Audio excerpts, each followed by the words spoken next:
The members' lobby sits between the central lobby and the House of Commons chamber. It's a large square room, mainly in marble, and features the statues of former prime ministers. It's also an area where MPs collect their messages and important papers, and hang around chatting before going into chamber.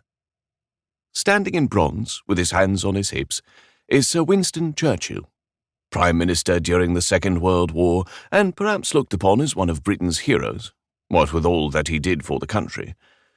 Whereas the whole of him is a crinkly, dull, brown texture, his left shoe has been polished to a lighter colour. It's as if he's wearing odd shoes. It is said that touching his foot brings an MP good luck as they enter the chamber, and over the decades this has made it shiny. The MP for Oldham was about to do just that. He reached out with his left hand, one eye on where he was going and the other on Winston's shoe. The shoe moved. The MP looked up into the face of the statue, with his left hand suspended over where the shoe had been.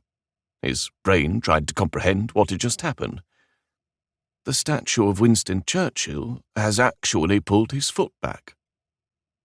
Oldham's Member of Parliament wanted to fall over. He stood with his mouth open. Other MPs were also motionless, open-mouthed, as if copying him. It was obvious that the shoe was now in a different position. The statue moved again. Slowly and stiffly, Churchill started to straighten up.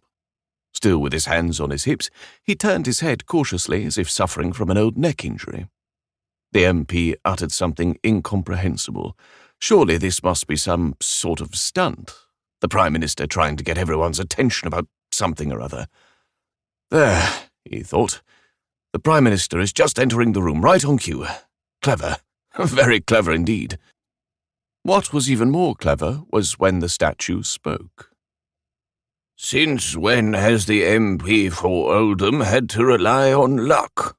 said the statue.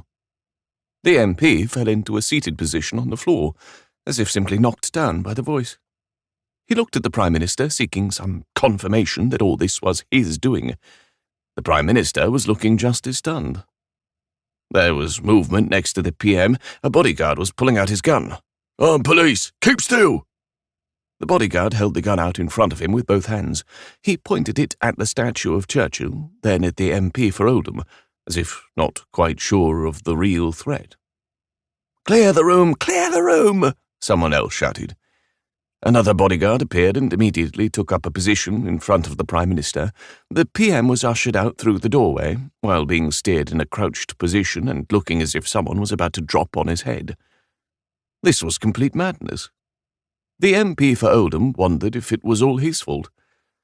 The statue of Winston Churchill appeared to be smiling.